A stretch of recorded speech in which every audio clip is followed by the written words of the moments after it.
वंदे मातरम विद्यार्थी मित्रों, wisdom international e learning school में आप सभी का हार्दिक स्वागत है। आज का हमारा विषय है हिंदी। कक्षा 8 विषय हिंदी, विषयांक सवाल बाल मन के जवाब डॉक्टर कलाम के, भाग 2। इसका साहित्य प्रकार है साक्षात्कार और इसकी शैली है प्रश्नोत्तरी शैली। विद्यार्थी मित्रों, यह जो पाठ है सवाल बाल मन के जवाब डॉक्टर कलाम के, जिसका प्रकार है साक्षात्कार, जिसमें कुछ कक्षा के विद्यार्थी डॉक्टर कलाम के सामने बैठकर उनसे प्रश्न पूछ रहे हैं और फिर बाद में डॉक्टर कलाम उनके जिज्ञासावश प्रश्नों का सरलता से हकारात्मक उत्तर देते हैं। तो विद्यार्थी मित्रों, अगले वीडियो में हमने देखा था कि साक्षात्कार किसे कहते, उसके बाद डॉक्टर कलाम के जीवन के बारे में हमने जानकारी प्राप्त की थी। उनका जन्म, पूरा नाम, व्यवसाय, जन्म स्थान, उनकी प्रसिद्धि आदि के बारे में विस्तृत जानकारी हमने अगले वीडियो में प्राप्त की। उसके बाद डॉक्टर कलाम के जीवन से जुड़ी हुई कई महत्वपूर्ण बातों की चर्चा भी हमने अगले वीडियो में कर ली और फिर हमने इस पाठ के कुछ भाग का अभ्यास किया था, जिसमें हमने देखा था कि डॉक्टर कलाम किस प्रकार विद्यार्थियों से जुड़े रहते हैं। विद्यार्थी उन्हें बहुत प्रिय थे, इसीलिए उनके जन्मदिन को कौन से दिन से मनाया जाता है? विद्यार्थी दिवस के रूप में मनाया जाता है। और फिर हमने इस पाठ की शुरुआत में देखा था कि सबसे पहला जो प्रश्न करता है उसका नाम था आर अरविंद, जो तीसरी कक्षा का एक विद्यार्थी है और डॉक्टर कलाम से प्रश्न पूछता है कि क्या आप अपने बचपन की कोई यादगार घटना हमें सुना सकते हैं? तब डॉक्टर कलाम अपने कौन सी कक्षा की यादगार घटना सुनाते हैं? 5वीं कक्षा की। और उनके जो शिक्षक थे, जिनका नाम था श्री शिव सुब्रमण्य अय्यर, जो उनको क्या सिखाना चाहते थे कि पक्षी कैसे उड़ते हैं, और यह सिखाने के लिए वो सभी विद्यार्थियों को रामेश्वरम के समुद्र तट पर ले गए और फिर पक्षी उड़ने का जीवंत उदाहरण दिया। और फिर यहाँ से ही डॉक्टर कलाम को विज्ञान पढ़ने की प्रेरणा मिली। यही डॉक्टर कलाम के बचपन की बहुत ही यादगार घटना थी। उसके बाद एक विद्यार्थी डॉक्टर कलाम से प्रश्न पूछता है कि बचपन में हमें किस भाषा को प्रमुखता देनी चाहिए। तब डॉक्टर कलाम कहते हैं कि हमें बचपन में प्राथमिक और माध्यमिक शिक्षा प्राप्त करने के लिए मातृभाषा को ही प्रमुखता देनी चाहिए, क्योंकि कोई भी युवा हो वो हमेशा अपनी मातृभाषा में ही सोचता है और अपनी सारी बात हमेशा वो मातृभाषा में ही सहजतापूर्ण सबके सामने ला सकता है। पर साथ ही साथ डॉक्टर कलाम अंग्रेजी भाषा के महत्व को भी बताते हैं। वो कहते हैं कि मातृभाषा सीखनी ज़रूरी है, लेकिन साथ ही साथ वैश्विक स्तर पर अगर हमें संपर्क बना के रखना है तो अंग्रेजी जैसी संपर्क भाषा को भी सीखना उतना ही आवश्यक है, ऐसा डॉक्टर कलाम ने कहा था। उसके बाद अर्श पटेल, जो 5वीं कक्षा का एक विद्यार्थी है, और वह डॉक्टर कलाम से प्रश्न पूछता है कि यदि हम आपकी तरह बनना चाहे तो हमें क्या करना चाहिए। तब डॉक्टर कलाम इसका बहुत ही अच्छा उत्तर देते हैं और वो कहते हैं कि जब भी हम युवा अवस्था में कदम रखें तो हमें सबसे पहले हमारे जीवन का एक लक्ष्य निर्धारित कर लेना चाहिए और फिर लक्ष्य निर्धारित हो जाने के बाद उसी दिशा में प्रयास और मेहनत करनी शुरू कर देनी चाहिए। मतलब कि डॉक्टर कलाम कहते हैं कि हमें जी तोड़ तन तोड़ मेहनत करनी चाहिए और फिर रास्ते में आने वाली हर एक कठिनाई और हर एक बाधाओं का बड़े साहस से सामना करना चाहिए। तो विद्यार्थी मित्रों, हमने अगले वीडियो में यहाँ तक पाठ का अभ्यास किया था। अब इसके आगे हम बढ़ते हैं।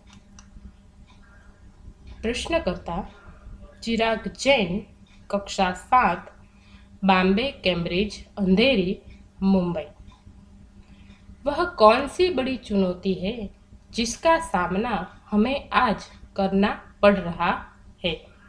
मतलब कि चिराग जैन डॉक्टर कलाम से पूछता है कि हमारे भारत के लिए, हमारे लिए मतलब भारत के नागरिकों के लिए वो कौन सी सबसे बड़ी चुनौती है जिसका सामना हम आज कर रहे हैं या करना पड़ रहा है?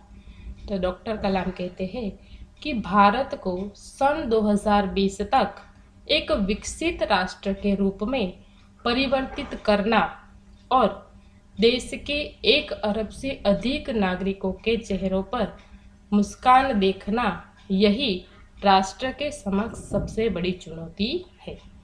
मतलब डॉक्टर कलाम क्या कहते हैं कि 2020 तक भारत को क्या बनाना है? एक विकसित राष्ट्र बनाना है। और साथ ही साथ भारत देश के 1 अरब से भी अधिक नागरिक, मतलब कि भारत देश के हर एक नागरिक के चेहरे पर हमें क्या लानी है? मुस्कान लानी है। मतलब कि भारत का हर एक नागरिक सुखी होना चाहिए, कोई किसी तरह से वंचित न हो, हर एक को शिक्षण का अधिकार मिले, कोई बेरोजगार न हो, सब सुखी हो। इस तरह का जो हमारे भारत को एक विकसित रूप हमें प्रदान करना है, यही हमारे राष्ट्र के समक्ष सबसे बड़ी चुनौती है। अर्थात डॉक्टर कलाम का कहना है कि हमारे लिए सबसे बड़ी चुनौती यह है कि हमें भारत को संपूर्ण रूप से विकसित करना है। कब तक? 2020 तक। आगे का प्रश्नकर्ता हर्ष चांडक, कक्षा 7, डॉक्टर एस राधाकृष्ण विद्यालय, मलाड, मुंबई। उनका प्रश्न है, आपकी दृष्टि में साहस की परिभाषा क्या है? तो डॉक्टर कलाम इसका बहुत ही अच्छा उत्तर देते हैं। वो कहते हैं कि अपनी जान की परवाह किए बिना दूसरों को संकट या आपदा से बचाना ही साहस है। मतलब डॉक्टर कलाम कितनी बड़ी बात कहते हैं। डॉक्टर कलाम के मत से साहस, हिम्मत किसे कहते हैं? कि जो अपने जान की, अपने प्राणों की परवाह नहीं करते और फिर दूसरों को संकट या आपदा यानी कि मुश्किल से बचाते हैं, वही सबसे बड़ी हिम्मत है। मतलब कि हर एक विद्यार्थियों को वो ये प्रेरणा देते हैं। वो कहते हैं कि अपने जीवन में अगर हमारे सामने कोई व्यक्ति किसी मुसीबत में पड़ा है तो हमें बिना स्वार्थ के, निस्वार्थ भाव से उसको उस मुसीबत से बचाने का प्रयत्न करना चाहिए। वही हमारे जीवन में सबसे बड़ा साहस है। हमें अपने प्राणों की भी परवाह नहीं करनी चाहिए। जैसे कि हमारे भारत देश के आर्मी जो अपने प्राणों की भी परवाह नहीं करते और भारत की सरहदों पर देश की रक्षा करते हैं, ना ही उसे अपने प्राणों की परवाह है और ना ही उसे अपने परिवार की परवाह है। बिना स्वार्थ के वो देश के सरहदों पर भारत की रक्षा करते हैं दुश्मनों से। तो उसी प्रकार हमें भी लोगों की मदद करनी चाहिए, लोगों को मुसीबत से बचाना चाहिए। यही सबसे बड़ा साहस है, ऐसा डॉक्टर कलाम कहते हैं। आगे का प्रश्नकर्ता तरुण पटेल, कक्षा 8, स्वामीनारायण इंडिपेंडेंट स्कूल, लंदन। उसका प्रश्न है, हम प्रवासी भारतीय मातृभूमि के प्रति गर्व की भावना कैसे विकसित करें? हम प्रवासी भारतीय अर्थात वह भारतीय जो भारत के हैं लेकिन भारत में रहते नहीं है। तो उसका प्रश्न यह है कि हम प्रवासी भारतीय हैं, तो हम हमारी मातृभूमि के प्रति गर्व की भावना कैसे व्यक्त करें? तो डॉक्टर कलाम क्या कहते हैं कि भारतीय मूल का कोई भी व्यक्ति एक बृहद भारतीय परिवार का अंग है। मतलब डॉक्टर कलाम का कहना है कि भारतीय मूल का कोई भी व्यक्ति कहीं पर भी रहता हो, किसी भी देश में या किसी भी राज्य में रहता हो, लेकिन वो हमारे भारत का एक अंग है, हमारे भारतीय परिवार का क्या है? एक अंग है। और उसे हमारे देश की सांस्कृतिक विरासत पर गर्व है, अर्थात वो भारत का है और जहाँ पर रहता है वहाँ पर वो भारतीय विरासत पर, भारत की जो सांस्कृतिक विरासत है, भारत की जो संस्कृति है, उस पर वो क्या करता है, गर्व करता है। और सौभाग्य से आप लोग ऐसी स्थिति में है कि अपनी मातृभूमि से अच्छी तरह से जुड़े हुए हैं और यही आपके लिए गौरव की बात है। मतलब डॉक्टर कलाम कहते हैं कि हमारे लिए बहुत बड़ी सौभाग्य की बात है कि हम आज किस स्थिति में है कि हम आज हमारी मातृभूमि से जुड़े रहे हैं, मतलब कि हम मातृभूमि से अलग नहीं है और यही हमारे लिए सबसे बड़ी गौरव की बात है। इसलिए हम अपने भारत की सांस्कृतिक विरासत पर गर्व कर सकते हैं। आगे का प्रश्नकर्ता सत्यम, कक्षा 10, जिला स्कूल मुंगेर। उसका प्रश्न है, जो भी बच्चे आपसे मिलते हैं वे कहते हैं कि वे एक प्रसिद्ध वैज्ञानिक, इंजीनियर, डॉक्टर आदि बनना चाहते हैं, पर किसान, मजदूर और कलाकार भी किसी राष्ट्र के लिए उतने ही महत्वपूर्ण हैं। हम ऐसे ही परिवारों से आते हैं। हमारे लिए आपका क्या संदेश है? मतलब कि वो जो विद्यार्थी है वो किसी किसान या मजदूर या किसी कलाकार का बेटा है, तो वो क्या कहता है, वो डॉक्टर कलाम से प्रश्न पूछता है कि जो भी आपसे मिलते हैं वो क्या कहते हैं कि हम इंजीनियर बनेंगे, हम डॉक्टर बनेंगे, हम वैज्ञानिक बनेंगे। कोई किसान, मजदूर या कलाकार बनना नहीं चाहता। तो हम तो ऐसे परिवार से आते हैं, तो क्या हमारे भारत के विकास के लिए क्या हमारा कोई योगदान नहीं है? ऐसा प्रश्न उसका है। तो हमारे लिए आपका क्या संदेश है? मतलब कि वो जो बालक है सत्यम, वो किसी किसान का बेटा होगा, इसीलिए उसने यह प्रश्न पूछा। तो डॉक्टर कलाम इसका उत्तर देते हैं कि किसान, मजदूर, कलाकार और दस्तकार ये सभी हमारे राष्ट्र के अभिन्न अंग हैं। मतलब डॉक्टर कलाम ने सही बात कही कि किसान हमारे भारत देश का एक अभिन्न अंग है। हमारे भारत को कृषि प्रधान देश कहा गया है, जिसमें 60% खेती मतलब कि किसानी होती है और किसान को तो हमारे भारत का अन्नदाता कहा गया है। हम आज अगर जी रहे हैं, हमारे पेट में अगर अन्न का दाना जा रहा है तो वो किसकी बदौलत है? किसान की बदौलत। तो भारत के विकास के लिए वह भी उतना ही महत्वपूर्ण है। उसी तरह से मजदूर भी हमारे भारत के विकास के लिए उतना ही महत्वपूर्ण है। हमें यह याद रखना चाहिए कि एक इमारत को बनाने के लिए एक इंजीनियर का जितना योगदान होता है उतना ही योगदान एक मजदूर का होता है, क्योंकि एक इंजीनियर सिर्फ और सिर्फ उस इमारत की रचना बना सकता है, लेकिन एक मजदूर अपना पसीना बहाकर वो इमारत खड़ी कर सकता है। इसीलिए मजदूर, कलाकार हो या फिर किसान हो, वो भी हमारे राष्ट्र के अभिन्न अंग है, वो भी हमारे राष्ट्र के विकास के लिए उतने ही महत्वपूर्ण है, ऐसा डॉक्टर कलाम कहते हैं। राष्ट्र के निर्माण में हमें उन सभी की सेवाओं की समान रूप से दरकार है। मतलब कि डॉक्टर कलाम कहते हैं कि हम इन सबको समान रूप से मान और सम्मान देते हैं। आप सभी को चाहिए कि अपने अपने क्षेत्र में खूब उन्नति करें। मतलब डॉक्टर कलाम कहते हैं कि हर एक को अपने अपने क्षेत्र में खूब उन्नति करनी चाहिए, क्योंकि सबका देश के विकास में बहुत ही ज़्यादा योगदान है। आगे प्रश्नकर्ता रोहित चतुर्वेदी, कक्षा 11, इस्लामिया इंटर कॉलेज इटावा।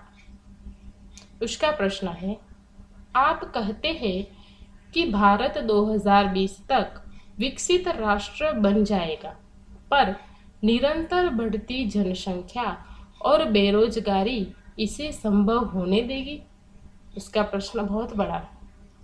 उसने डॉक्टर कलाम से क्या प्रश्न पूछा कि आप कहते हैं कि हमारा जो भारत है वो 2020 तक एक विकसित राष्ट्र बन जाएगा, लेकिन भारत में सतत जनसंख्या बढ़ रही है, तो क्या ये विकास संभव है? क्योंकि निरंतर बढ़ती संख्या किसका कारण बन सकती है? बेरोजगारी का।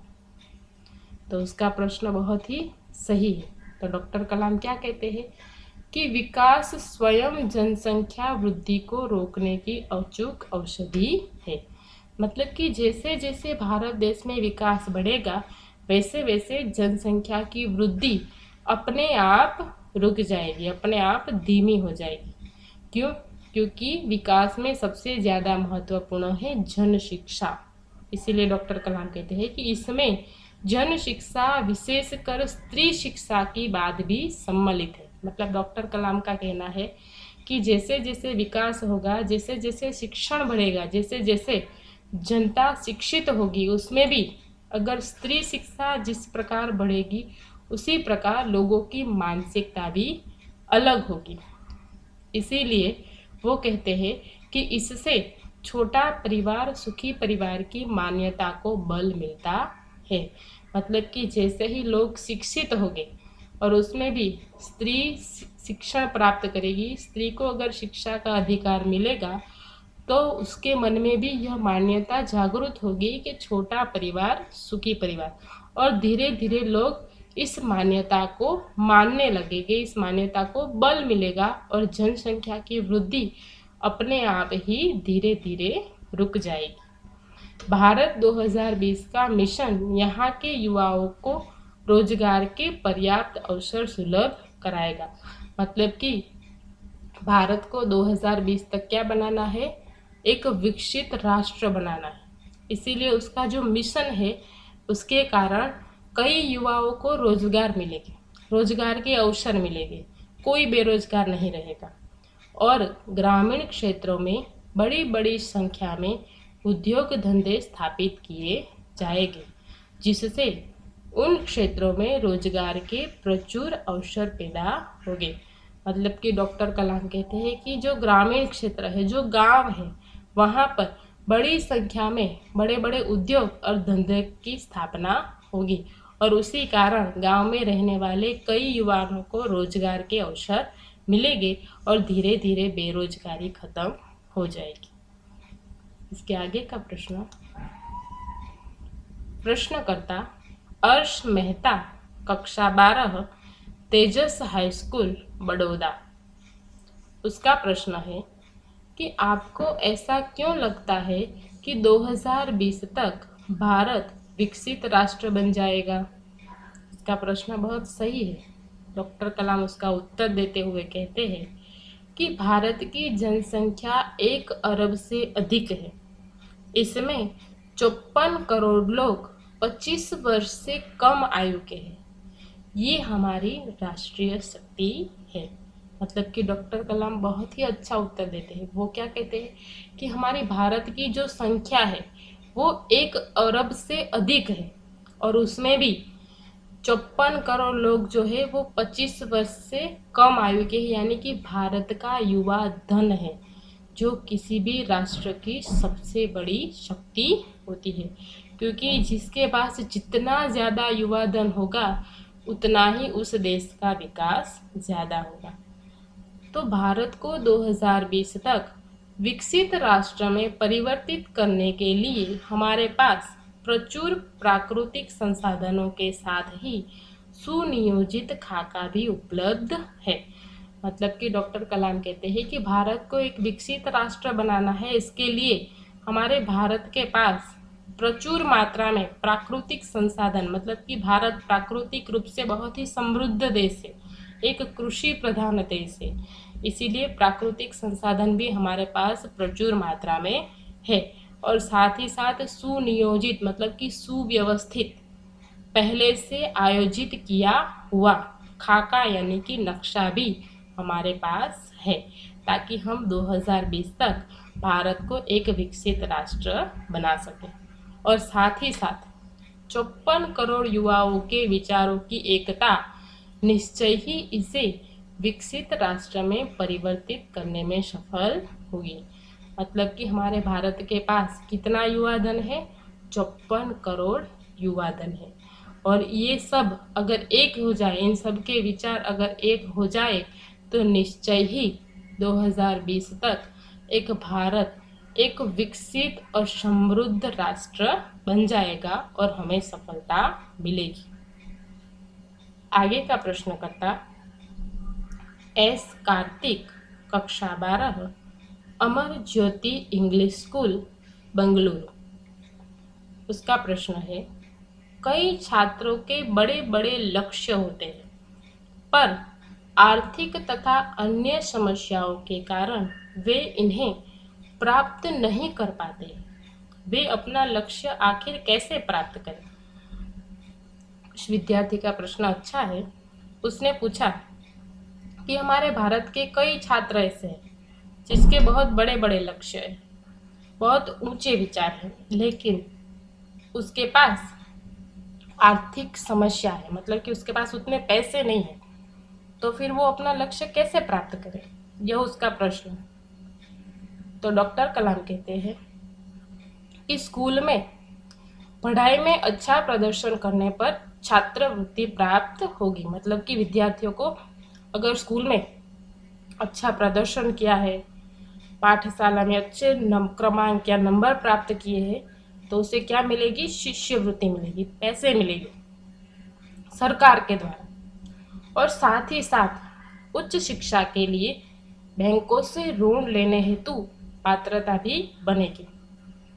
अर्थात अगर स्कूल में अच्छा प्रदर्शन किया है, अच्छे क्रमांक प्राप्त किए हैं, तो फिर सरकार के द्वारा बैंकों में एजुकेशन लोन भी दिए जाते हैं। इसीलिए अगर हमें उच्च लक्ष्य प्राप्त करना है, उच्च पद पर पहुंचना है, तो सरकार कई सारी पात्रता और लोन हमें दे सकती है, जिसका लाभ हमें उठाना चाहिए। जीवन में उच्च लक्ष्य निर्धारित करने पर बाधाएं तो आती ही। मतलब डॉक्टर कलाम क्या कहते हैं कि अगर लक्ष्य ऊंचा है, रास्ता अगर बड़ा है, तो उसमें कई सारी समस्याएं तो आती ही है। हमें कठोर परिश्रम और उत्कृष्ट कार्यों से इन्हें पराजित करना है। मतलब डॉक्टर कलाम कहते हैं कि अगर लक्ष्य बड़ा है तो उसमें बाधाएं तो है ही, लेकिन हमें कठोर परिश्रम करके उन बाधाओं को पराजित करना है। हमें पराजित नहीं होना है, लेकिन उन बाधाओं को पराजित करना है। विघ्न और बाधाओं से व्यक्ति को पराजित नहीं होना। मतलब कि डॉक्टर कलाम कहते हैं कि कभी भी हमें हार नहीं माननी। लक्ष्य ऊंचा है तो बाधाएं तो आएगी ही, लेकिन हमें हर एक बाधाओं का कठोर परिश्रम के साथ सामना करना है। तो विद्यार्थी मित्रों, आज हम यहाँ तक ही पाठ का अभ्यास करेंगे। आगे का पाठ हम अगले वीडियो में देखेंगे। धन्यवाद।